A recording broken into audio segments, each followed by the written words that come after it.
The San Francisco 49ers are at a crossroads, and the NFL draft was the pivotal moment for them to make a move, particularly regarding Brandon Aiyuk.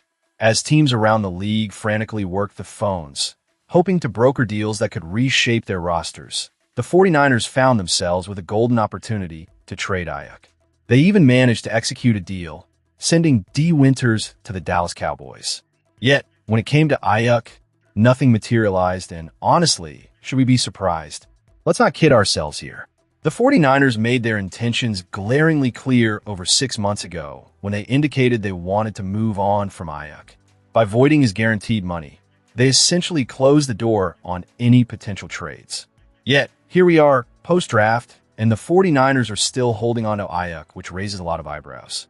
When John Lynch was asked at his post-draft press conference about the possibility of releasing Aiyuk, his response was adamant. Not anytime soon. But hold on, this isn't just about keeping Aiyuk on the roster. Lynch's comments sent a message that feels downright shameful. He practically vocalized a plea to the NFL, saying, "We're available. Give us a call." What a position to put themselves in. It reeks of embarrassment for a franchise with such rich history and prestige.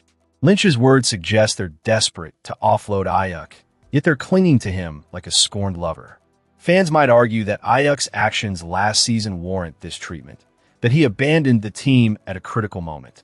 There might be a sense of satisfaction for those who feel he's getting what he deserves. But let's face it, the 49ers have already extracted their pound of flesh by voiding his guaranteed money. They've wanted to escape the extension they handed him from the beginning, and now they're left in this awkward limbo. What's most troubling is how the organization is handling the situation. They're acting like a jilted partner who can't seem to move on. It's embarrassing.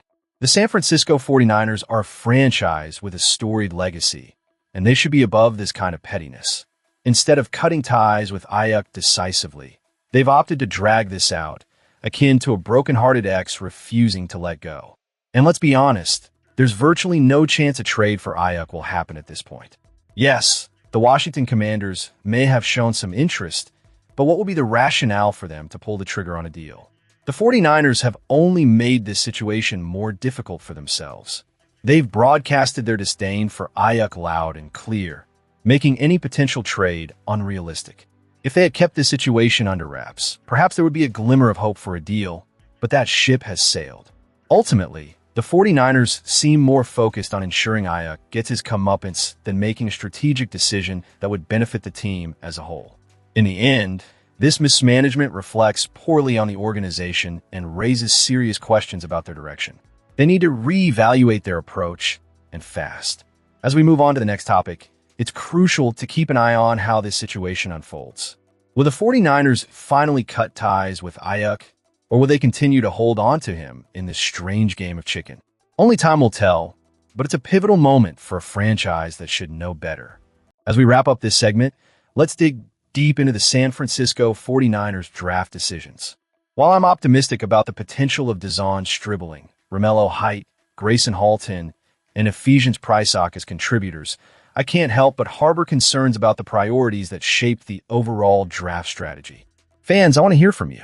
Where are you watching from, and what are your thoughts on this draft class? Let's get into it. When the Niners draft process comes under fire, the usual defense is their impressive 12-win season. But let's not forget, that success was largely built on the backs of draft picks made prior to 2022, along with key trades for players like Christian McCaffrey and Trent Williams. So, let's ask the tough question. Who from the recent drafts has truly made an impact? Aside from Brock Purdy, who has emerged as a diamond in the rough, what do the Niners have to show for their selections from 2022 to 2024? In 2022, we got Purdy and Nick Zakelj, who's more of a backup than a game-changer.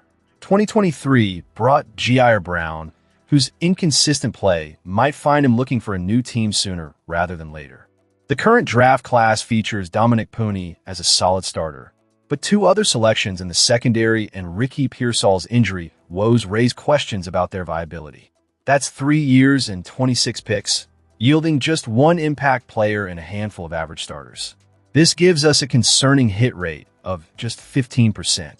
So, what's going wrong with the drafting process? Let's break down the selections. Stribling is earmarked to fill the shoes of Brandon Aiyuk and Jawan Jennings, combining elements of both into his game.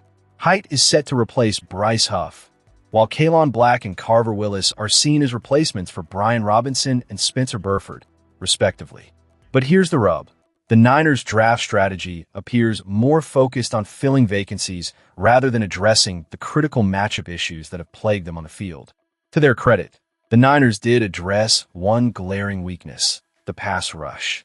The defensive line is now bolstered, but they still face two significant matchup problems that went unresolved. The execution issues start up front on the offensive line, where the Niners have struggled to assert their dominance against the likes of Seattle's defensive tackles. Rather than prioritizing power, they opted for a tackle who's more about speed, evident in Carver Willis's 4.71 shuttle time. Speed is great, but in the trenches, power is paramount.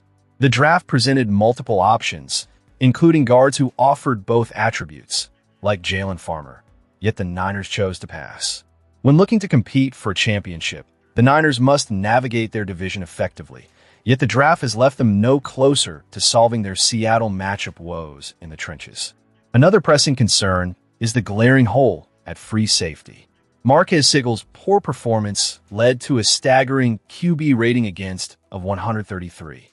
Yet, the Niners neglected to select a safety, opting instead for Jalen Stroman, a run stopper with a lackluster pass coverage ability.